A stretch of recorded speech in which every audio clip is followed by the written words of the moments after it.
I've mentioned this in previous videos some time back about this idea that um, stitching, weaving, plying, um, braiding, these are all different forms of binding medicine. What I mean by that is that, as I'm making a stitch right now, the mood and energy and intention that I put into my handwork is bound.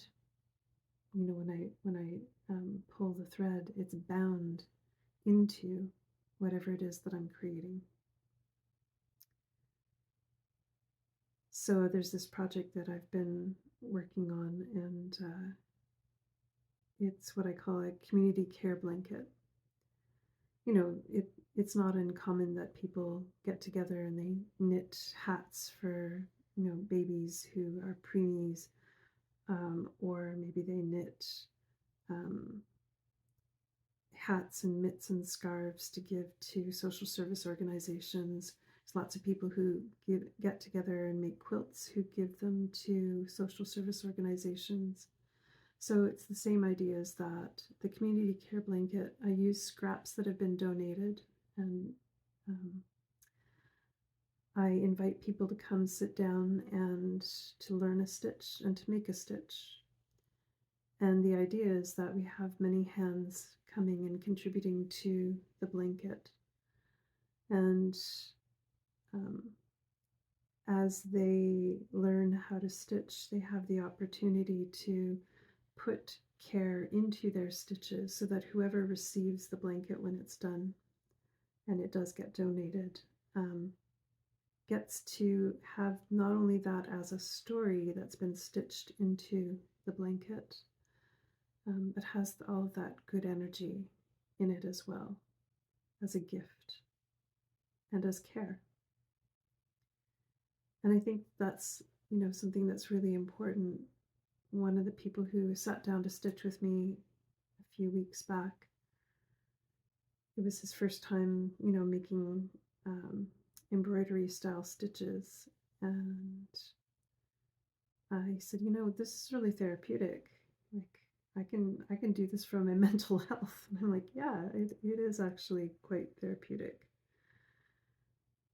Not only is it therapeutic, but it's a way of extending that healing and care to others. So it's got a double purpose. It's therapeutic for you, meditative, and it's also care for the other person. So in the Slavic practice, and this is like pre-Christian times and forward, when clothing was being made for your loved ones, you weren't just functionally making the clothing, you were also making talismans through the embroidery and the patterns that you put on, the choice of symbols, through the good intention, the love and care, the protection you were putting into a piece when you were making it for someone. And